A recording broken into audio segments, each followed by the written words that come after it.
I guess just a little bit of a self-care start. Bereavement. It sounds as though most of us all work in the care of the bereaved, the grief space, and as we know, it's an emotional subject. It's emotive and it can be triggering. So, if at any point anybody feels that they need to step out or take a bit of time away from the presentation, please know that that's okay to do that. And there's certainly no offence taken on my part at all. So we'll make a start by me sharing my screen. So here goes that moment of truth. Just needs Jade's got a thumbs up, so I gather you can all see my screen. So that's great, lovely. I went to do this the other week, and Sarah's voice appeared over it as well, and I couldn't turn it off, and I didn't know what to do, so I went into a bit of a panic. So anyway, let's make a start. Finding our way together, promoting well-being after bereavement.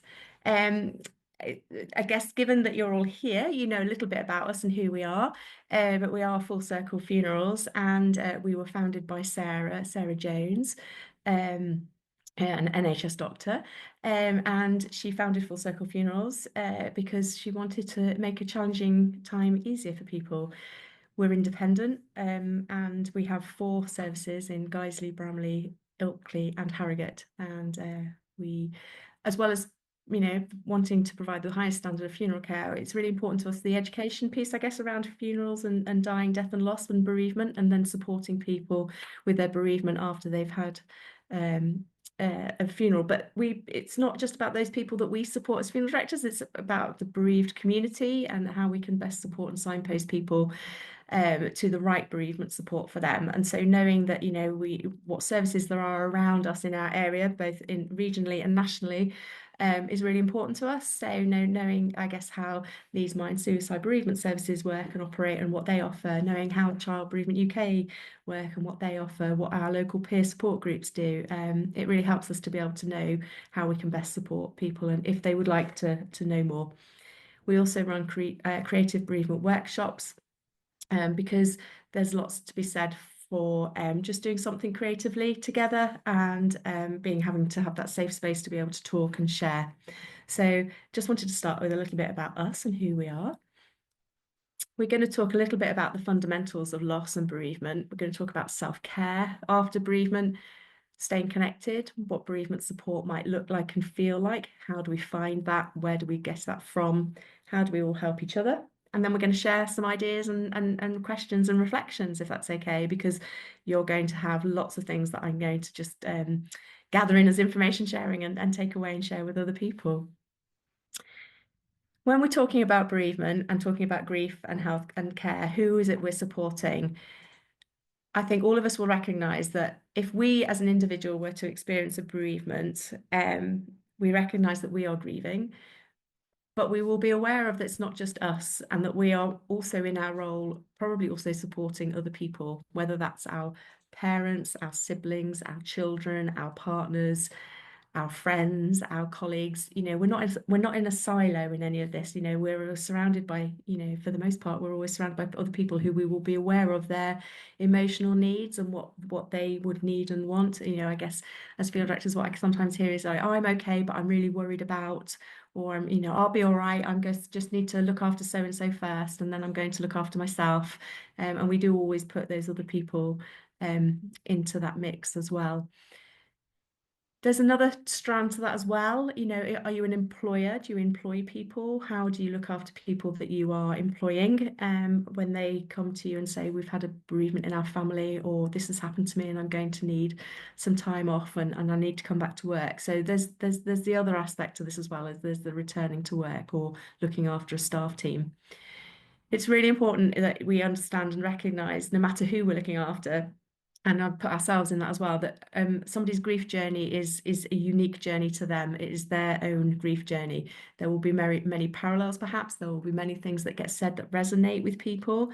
But because the grief is ours, it's about our relationship with somebody. It'll be about the nature of their death and how they've died. It'll be the nature of the emotions that brings up in us. And it'll be about our own personalities as well. That, every journey, every grief experience is a unique grief. And if somebody experiences, for example, may experience a number of different griefs in a very relatively short period of time, each of those experiences is unique to that individual person that they're grieving for. So that can get quite complicated, and because life is complicated, relationships are complicated and complex, family dynamics can be complicated and complex. So all of these things feed into, I guess, what we're experiencing when we're grieving. And I always think that even within a family, when we as funeral directors sit down with a family and they talk about how they each all are, or try to sort of almost put themselves together into one group, it's about saying to them, well, you're all on an individual train track that will be running along. It's starting off from a space, but it's going to be running along, but you'll have parallels. There'll be things that will feel similar, but it's each on your own, and you're on your own tracks, and those tracks will not always go in the same direction at the same time. They're going to weave in and out of one another because you're all going to be experiencing it slightly differently at different times. And that's the important thing to remember, is that what one person experiences on one day, somebody else will maybe be feeling a little bit different, and that's okay.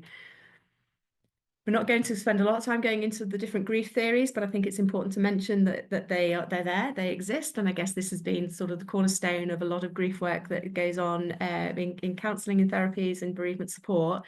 And we talk about it. There's lots of books written, and such as Warden's Tasks of Mourning, that there are 4 tasks. Kubler-Ross's grief cycle, talking about denial and anger and bargaining and adjustment. And I guess these have been the mainstay and cornerstone of many sort of services across our country for a long time, or across the world even. There's other grief theories as well, because the Warden's grief theory and Kubler-Ross's almost suggests that grief is a circular thing, that you go through a phase, come out of a phase, go into a next phase, come out of a phase, or you pass through, or and it's circular, and that you'll come to the end of that, and that is grief done. I think all of us here will know that that's not what happens actually, and is not actually the case, because in reality, grief is really, really messy. It's chaotic. It's like a roller coaster. One of the sort of analogies that I use quite a lot is about the crashing of the waves. It will feel like the sea is wild and stormy, and it's overwhelming, and those waves are thrashing over us, and we feel overwhelmed and consumed, and we can't come up and can't catch our breaths for air. But there'll be other days where the waves are gentler, and they're lapping, and they're just going backwards and forwards a little bit more gently, but then they might suddenly start to get big again and overtake, feel overwhelming and overcome us. And that's unpredictable, and it's exhausting. There's no two ways about it. It is exhausting. The fried egg model is one way of describing grief, and if the yolk is our grief, it's in the middle, it's yellow, and it's in the middle of us.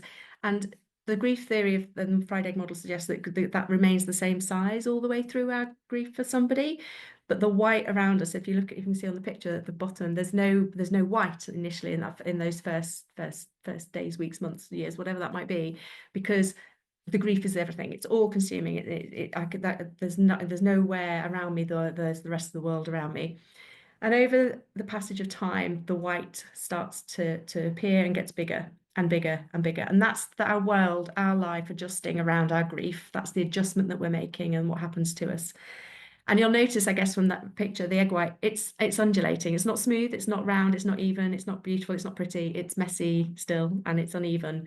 And that's sort of a way of explaining, I guess, that, grief can sort of, it changes for us. It's that chaotic bit, it's that unpredictability bit.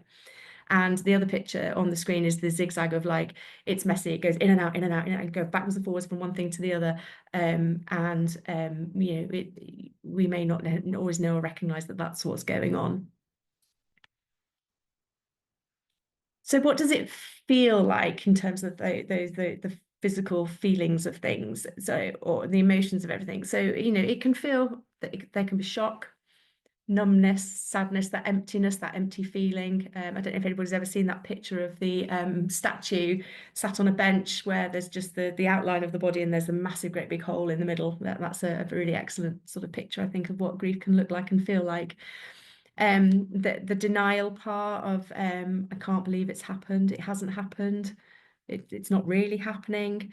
There's anger can be associated with grief, anger at the person for having died, anger at the situation that we find ourselves in, Some anger might be directed maybe even to healthcare professionals if we feel we've been let down by the healthcare system or social care system, whether we feel let down by the police. Anger is quite a bit, well, is a really pretty big feature of grief, and not always necessarily needing to be directed at somebody in particular or an organisation or an institution or something, but just in that anger. I'm real angry that I've been left like this. I feel really angry that this has happened to me.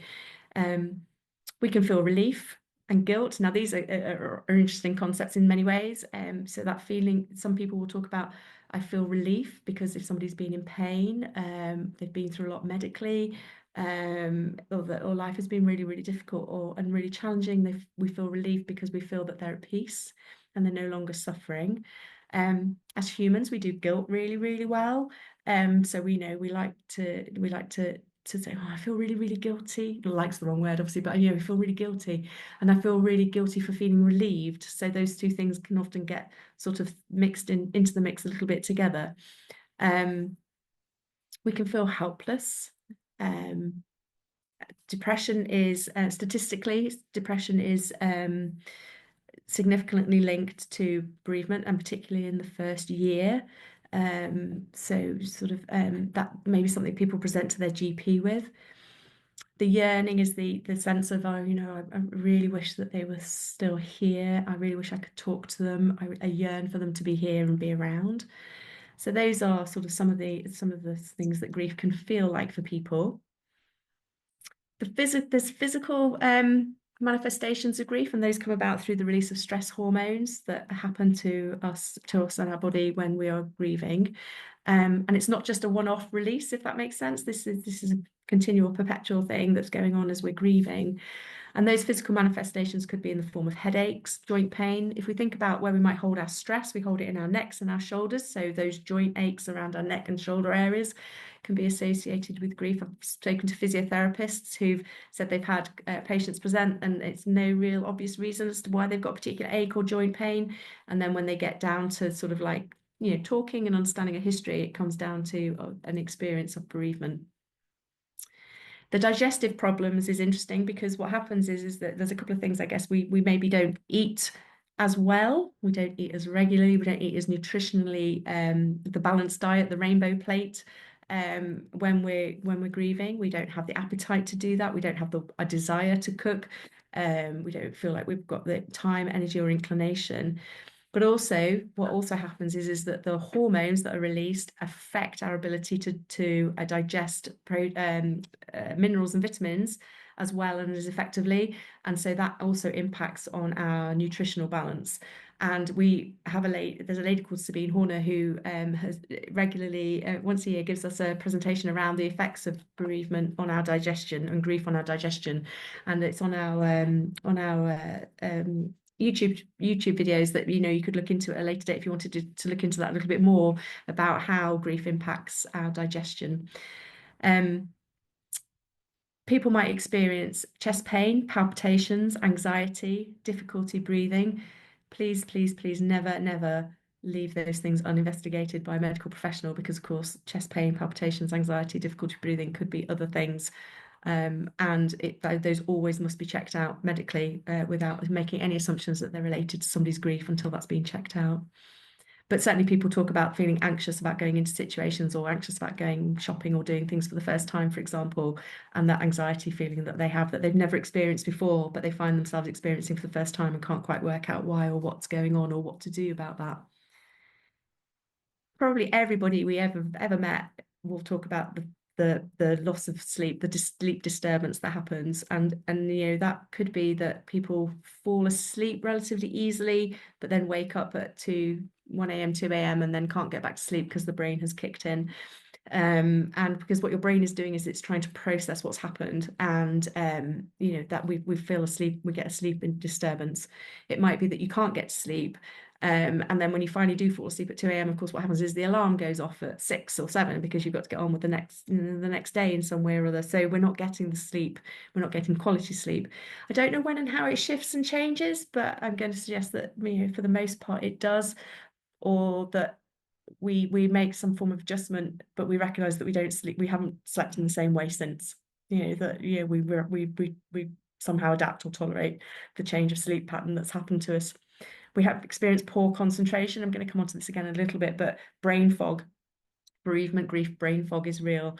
And if we were to put any of these physical manifestations at the same time as dare I suggest, ladies, the menopause, we're going to have a double whammy of experiencing all of those things that happen to us, because those are very, very similar, both across both experiences that happen to us in life. And for those people who are menopausal, perimenopausal, and experience bereavement at the same time, this is a double whammy of all of those things, and sometimes trying to unpick what is what can be really, really difficult. And I'm going to suggest, almost futile in many ways, because you're experiencing both things at the same time. So alongside all of those things that I've just talked about are the principles of well-being. So sleep, and as I say, I don't know how and when it changes. I just know that people tell me that it has done, or that it does, or that the acceptance that I don't sleep as well as I used to. Nutrition, that's about, a rainbow plate, perhaps, being aware that we need to eat well and to nourish our bodies with minerals, vitamins, and all the right things. Hydration, this is about keeping ourselves hydrated. Dare I suggest, not with the gin, but with lots of water, and looking after our bodies in that way. Movement, being able to just walk about, stretch, get outside, be in the countryside, get some fresh air. Now, I'm not saying, big, great long hikes, but, just being, especially in those early days, just being outside, maybe for, 5-10 minute walk that maybe then extends to 15-20 minute walk. Being out in nature is so good for us, mental health and well-being. And again, that's through across all of life, but also when we're grieving, being outside in nature is really, really good for us. There'll be things that people do that are very more, I guess, that are more specific. So there might be that they find some sort of well-being in art, whether that's creating art, looking at art, and art can be different things, as Dave has created with the bereavement workshops that he's done, where we've done watercolors, we've done mosaic making, we're doing embroidery, we're doing lots of different things that you can do. And I'm the person who can't draw or do any other form of art. But when I went to the watercolor workshop for Dave, and he said, "I need you to show me what you make," and I was like, "Yeah, no, Dave, I can't, because I can't do anything. I'm rubbish at it." But it was the most mindful 2 hours of just listening to what we were being taught, doing it, putting it into practice, but just really, really mindful, actually, and being in a really safe space to be able to do that. And I found it really, really cathartic. So, as the person who said no, got quite a lot of it, I'm going to suggest that for those people who really do lean into it, that's really, really helpful for them. And there's lots to be said about doing something alongside somebody that allows us to talk and share, and not feel under pressure to make eye contact, or to talk if we don't want to. We can just do something really nice and creative together. And whether you do something on your own because it gives you it brings you joy and helps you to process some things, or whether it's about doing it alongside other people, all of those things are good, aren't they? Music is really powerful, isn't it? We talk about music for funerals in terms of, like, it's really emotive, it's really powerful, it really resonates. But from a bereavement perspective as well, we can sometimes find music quite hard to listen to, if it feels it feels too much like it's too triggering in some way. But there's also things about creating music. So I don't know if anybody's heard of the Swan Song Project here in Leeds, but Ben, who runs that, he helps you to write a piece of music about somebody that you'd like to write that about. And it might be that somebody who has received a terminal diagnosis would like to create a legacy piece of music, that he goes and helps them to make that. So there's 2 ways of doing that, sort of creating that legacy piece, or doing something in memory of somebody, and it's yours, it's personal to you, it's about that person, and he helps you to make that, which I think is really, really special. Lots of people find writing things down, journaling, really, really helpful in their bereavement. Particularly, people talk to me about it, I guess, again, in those early days, journaling, writing things down, getting those words out of your mind onto a piece of paper, that not necessarily anybody's going to read. They don't need to read it. It's you just having the opportunity to do that. And you may never look at it again, or it might be that in a year's time or 2 years' time, you go back to it and look at it and go, "Look what's changed for me in that time.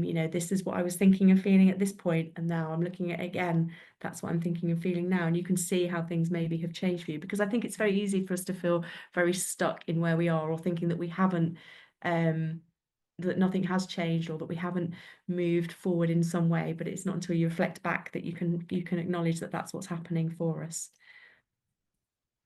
You may have heard of the continuing bonds theory, and this is about the fact that our relationship has changed with somebody because they're not with us in the physical sense anymore, but our relationship with them is still very important because we have those memories, we have the things that we want to continue to talk about and share, and rituals really help to support those healthy bonds. And it's healthy to have those connections with people and continue those continuing bonds.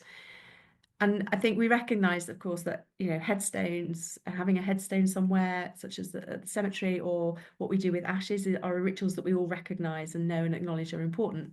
But people may not know that you can have jewellery made from ink fingerprints, for example. If the funeral director has offered you fingerprints, ink fingerprints, those can be made to jewellery. Locks of hair can be put into different things such as resin.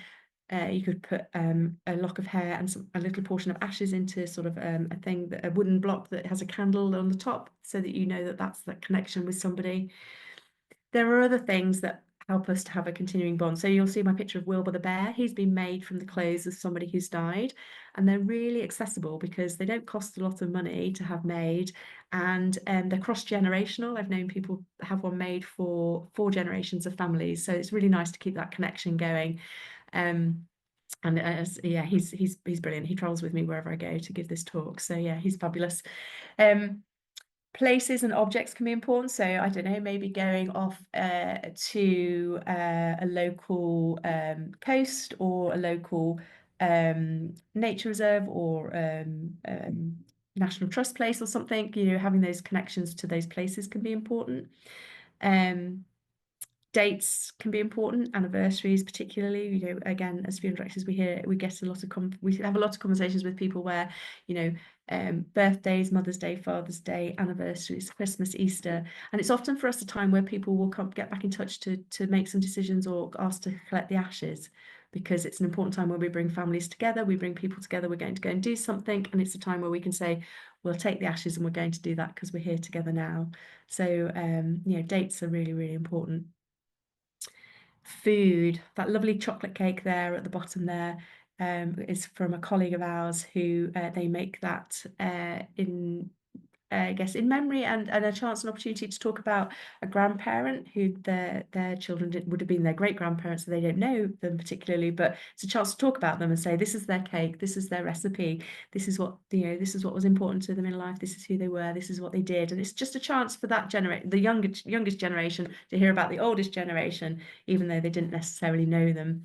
In our house, we have a connection to Chinese takeaway food, because my mum hated garlic, and she would always say, no, I'm not having that, it's got garlic in it. But she would always ask us to go and get the Chinese takeaway, which always absolutely tickled my husband when we'd go and get it, and he'd go, she does know it's completely lathered in garlic, doesn't she? So then we'd, like, on the anniversary of her death and then on her birthday, we always get Chinese takeaway as that part of allowing my daughter, I guess, to have that connection with her. Because lo and behold, if I let those dates go by and we haven't ordered the Chinese takeaway, she reminds me that we need to do that, because that's what we do in our house to remember and talk about my mum particularly, and because it makes us chuckle. Some people might create a legacy. So for example, I don't know, running a 5K, 10K, half marathon or marathon in memory of somebody. They might do that to raise money for the charity, but equally they may not. They may just be doing it because they want to do that in memory of somebody. A legacy might be doing, I don't know, the 3 Peaks, for example. It might be setting up a charity or a foundation because you want to raise an awareness, or do something for a community, and you want to do it in memory of somebody. So those are some examples as well about how we continue those bonds with people. It can be really important for children as well. I've touched on that, I guess, a little bit with the cake and the Chinese food story and the Wilbur the bear, but people worry about how children are processing a bereavement and grief, and what to do for them to support them. And Child Bereavement UK are brilliant because they've got some fabulous resources about how to help to support children at different ages, because I think it can be very different depending on the age of the child. And they've got some excellent advice about how to best do that. But there are books that you can use to help to know what to do, drawing, doing something creative, creating pictures. Those might be for the coffin, for example, to go in the coffin. Sand memory jars are great. If you get some different coloured sands and give them a child a jar and say, so if I give you the red sand, what does the red sand remind you of when you think about grandma, for example? And they might say, oh, she always had that red coat that she wore in winter, and I really liked it because it had a really nice feel to it. So they layer the red into the sand jar, and that's their memory of the red. Yellow, what does yellow remind you of? Sunflowers. We have a sunflower competition every year, and you do that with all of the colours, and it just helps the child to be able to sort of put those memories together in the sand. That jar might sit in their bedroom or somewhere else in the house, and it's just a chance to talk and reflect about that person as and when they want to. And memory pebbles do the same thing. You can just draw on the pebble in some way and then just have that as an opportunity to talk about somebody. So there's lots of ways that we continue to remain connected to somebody. We don't recognize maybe that it's based on a theory as such, but it is.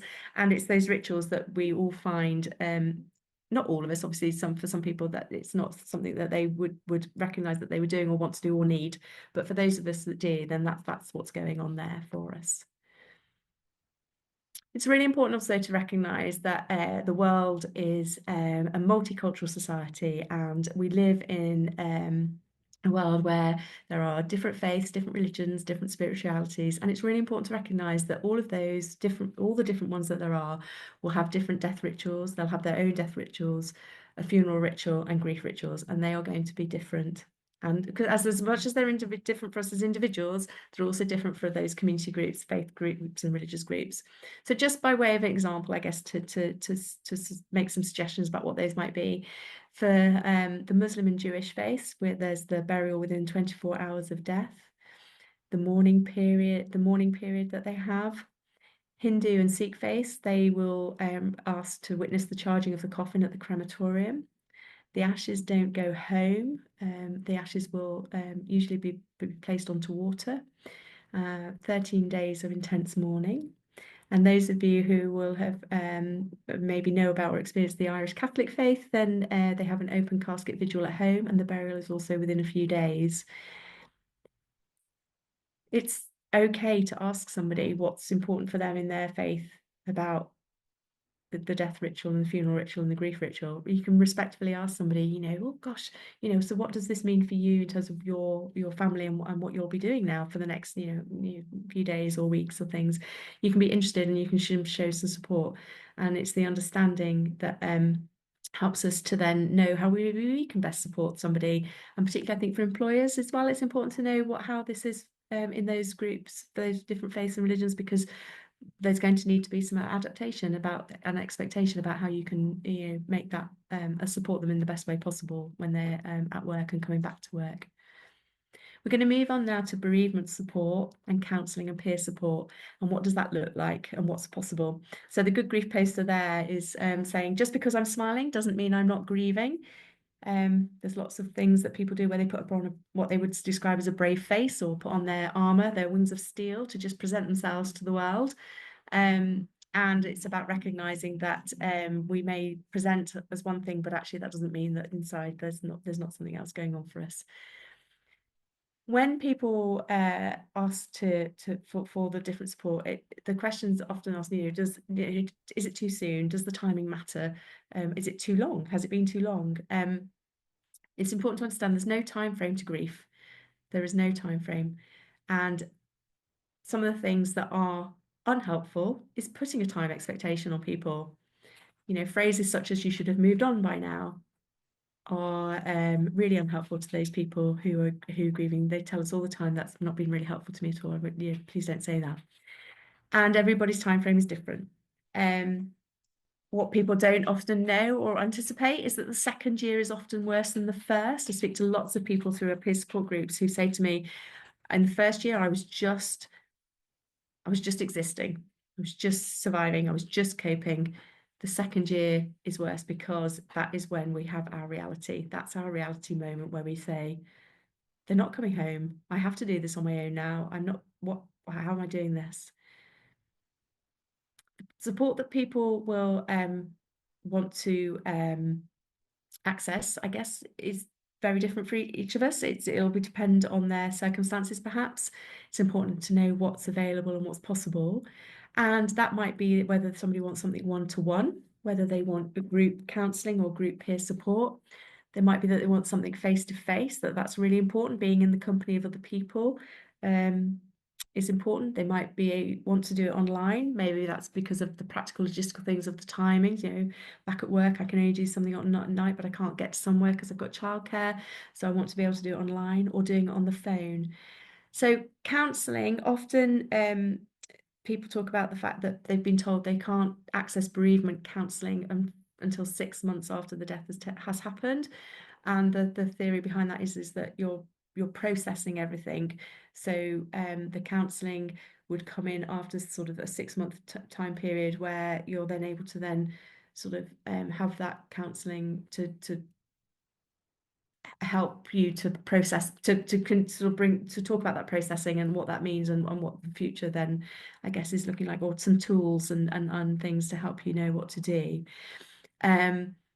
If somebody's experienced trauma in their bereavement, I would suggest that trauma counselling, if bereavement counselling isn't available to you for a time period, then maybe trauma counselling is something that would be helpful to maybe look into. Peer support is exactly what it says. It's about people who've have a grief experience and coming together and talking and sharing together, and because lots will resonate and will be helpful. There's different peer support models, and there may be that there's no counsellor there, so it is about facilitated by people who've got a lived experience of grief and grief support, and want to help to facilitate that for other people. So I think when you're trying to find out what you're looking for yourself or looking for other people, it's important to understand what the different options are and what's possible, and what might feel like the best fit. It takes energy to engage in counselling. It takes energy to say I want it. It takes energy to look for it and find it. It takes energy to go to it and engage in it. And when that doesn't work for us the first time, for example, that can be a barrier to looking for it another time or the next time, because it takes a lot to do it. And I think it's important to recognise that sometimes it doesn't work for us the first time. We don't make that connection with the person who's leading it the first time. And I would always try to say, if you can, please don't give up. Please try and seek out the thing that is going to help you the most. And also, over a period of time, what we want and need changes and shifts. So what we need in that first year, 2 years, or whatever it might be, year 3, year 4, can look very different to what we needed in year 1, year 2. And again, I think it's important to recognise that that's really okay. That's quite normal. And again, if we think we need the support, what does it look like? Where do we find it? So that was a little bit about counselling and peer support, which is that sort of interaction through sort of with other people, whether that's on the phone or face to face or in a group or one-to-one. There's bereavement support in other ways as well.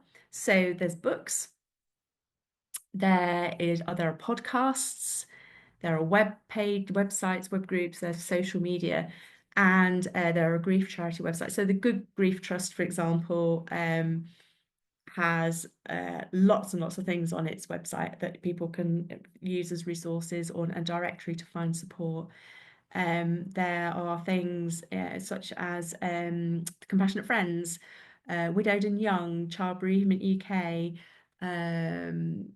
the Suicide Bereavement Services. They've all got, Marie Curie website has got lots, and Sue Ryder and all the hospices have got lots of things on their websites that can help us to normalize grief, understand it better, normalize it for us, help us to know what we might be looking for and share. And I think being part of reading something or hearing something or being part of a Facebook community, again, helps to normalize things for us. We don't have to necessarily participate by talking about ourselves or sharing things. Just listening can be really, really helpful, because it helps us to feel less isolated, less alone, and less like, oh, I thought it was just me, and actually no, it's not. The Griefcast podcast by Carrie Lloyd, I get lots of excellent feedback around that from people, and particularly one lady I know who talks about having it on her headphones on a dog walk and being in the woods and just being allowed to cry and stomp and shout and scream and know that that she wasn't the only person to be experiencing what she's experiencing. And it just allowed, again, to that word normalize, to normalize things for her.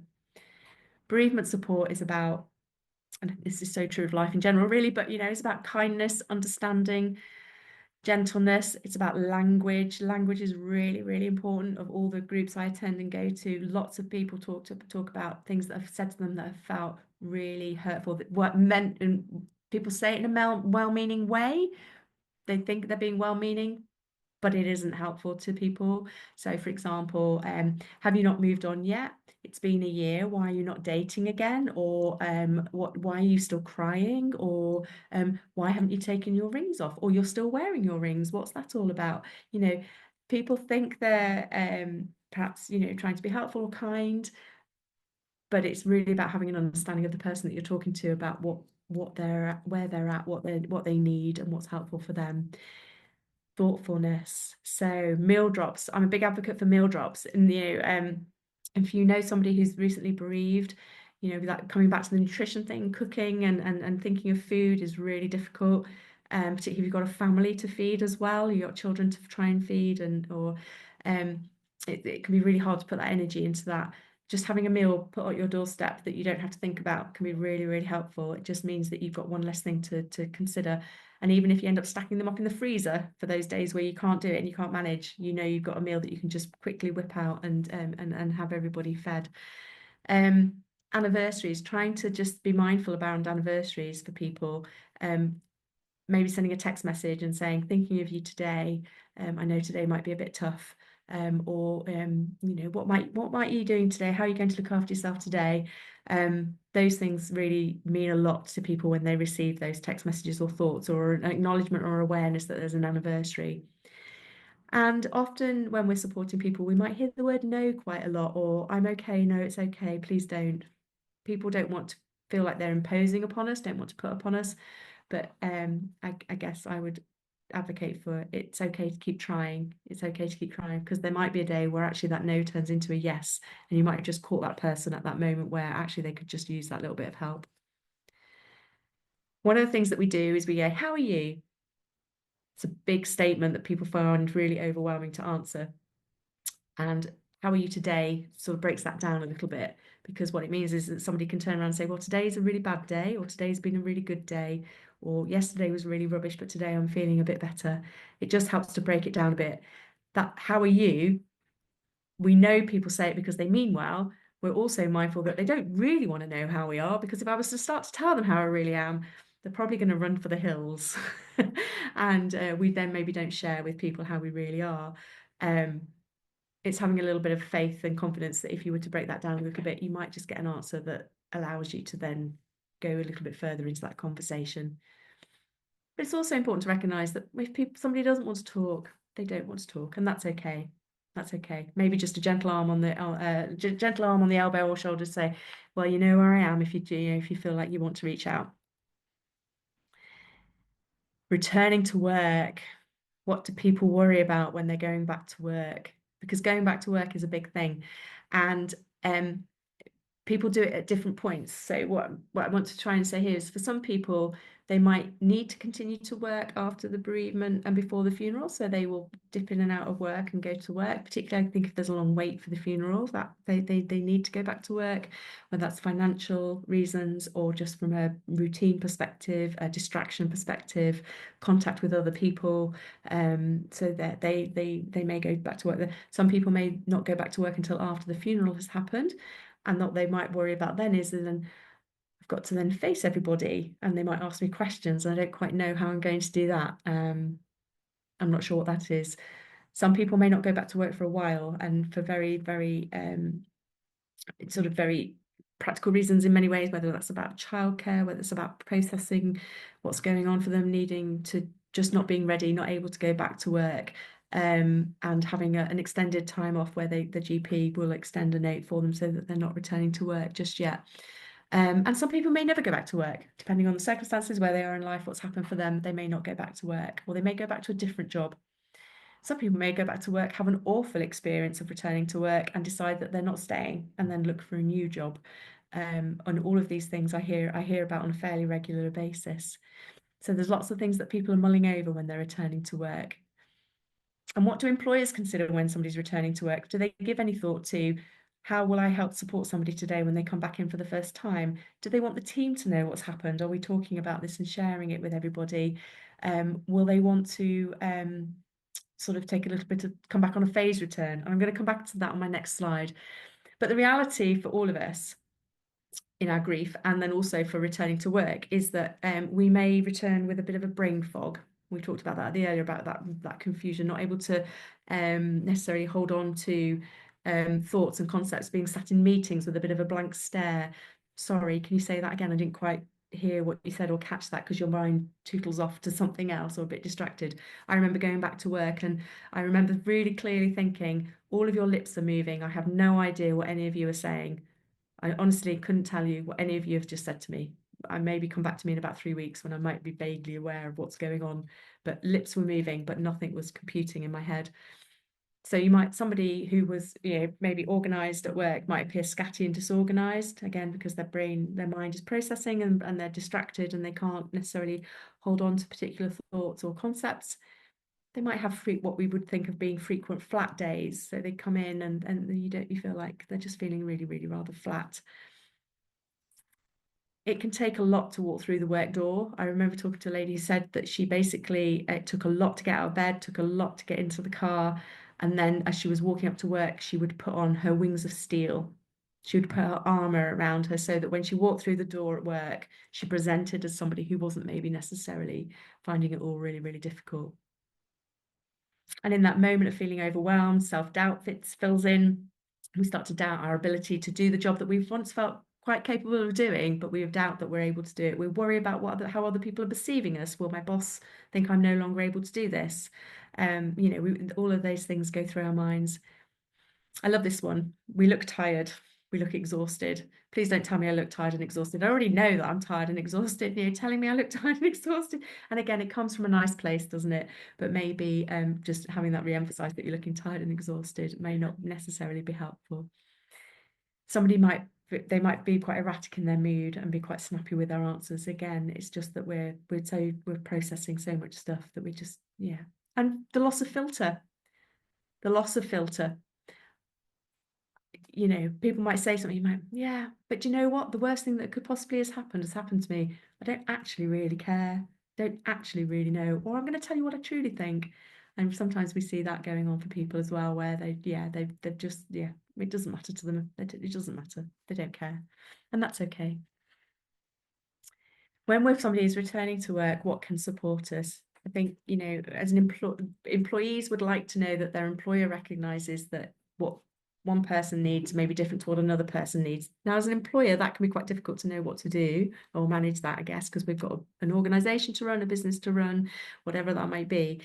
But it is important to know that for each of us, it's different and that what we need will be different at different times and that grief ebbs and flows. We're coming back to that beach thing again, the sea thing again, where it ebbs and flows. But is there a bereavement policy? Do our employees know what our bereavement policy is and how we're going to support them and what that looks like? And that also includes the time off that they would be given as part of their compassionate leave, maybe. Now, there isn't there's no legal requirement to have a bereavement policy. So if an employer puts one in, then they've done that off their own bat. And it may be good, it may be bad. It depends how they've done it and where they've got their information from to set that up. Is there the flexibility within the workplace to offer a phased return to work, depending on how much time somebody's had off as well? That might be really important. Is it possible to do flexible days or flexible hours? So I don't know, maybe do 10 till 2 or 10 till 3 or 10 till, whatever that might look like. Is working from home an option? I put a duvet day. Now I say that bit slightly tongue in cheek, but equally, that working from home opportunity is that, today's the day I absolutely cannot get out of bed. If I can just work from home or do half a day or just maybe start a bit later, that could be really helpful just to allow me the chance to just gather myself together.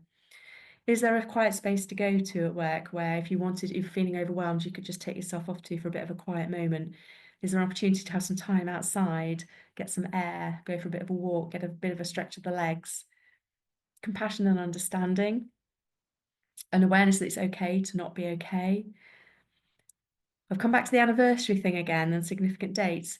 If somebody was to say, for example, but we always usually all book our weeks off as a week, don't we? A week or 2 weeks because we're going on holiday and we're having some annual leave.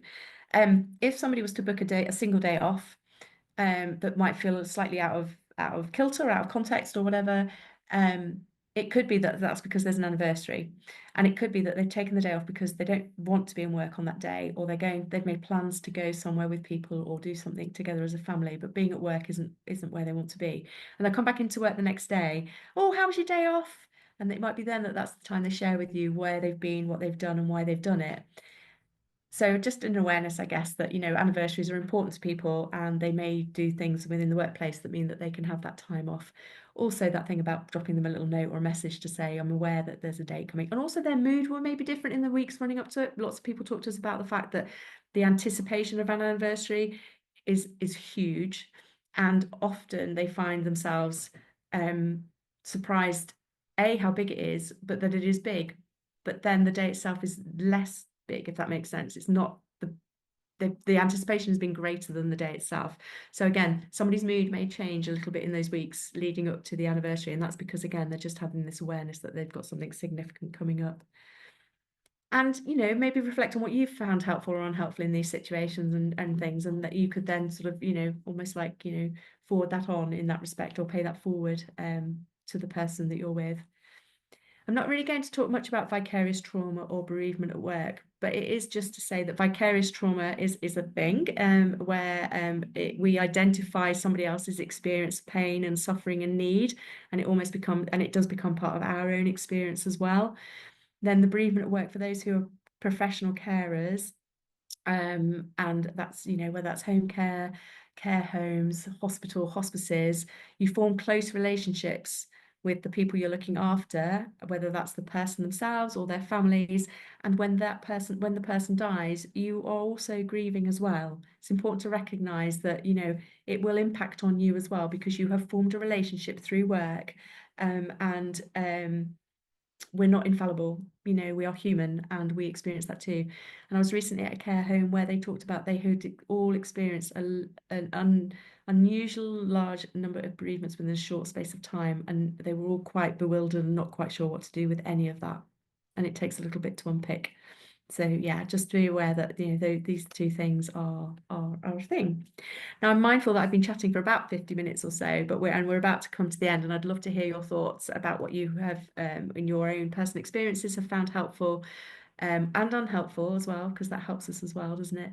But in the spirit of the Good Grief Trust and their posters, they would encourage us to let's invite the conversation, say somebody's name because I'm thinking about them anyway. So that would really help me if you were to say their name. How are you today? Rather than how are you? Think about those activities that can support general health and well-being. Many of them are just true in life in general anyway, but let's be mindful that when we're grieving and bereaved, we feel less inclined to want to do them, but equally they can be helpful. But when they're helpful, or when we feel like we can engage in them, will be different for all of us. Invite those connections and to just keep on trying. As I say, we can hear no quite a lot, but don't let that put us off. It's okay to just keep trying, and just for somebody to know that you are there for them when they're ready and when they would like to share with you. So that's my final slide about reflections and questions. So I'm going to stop my share and come back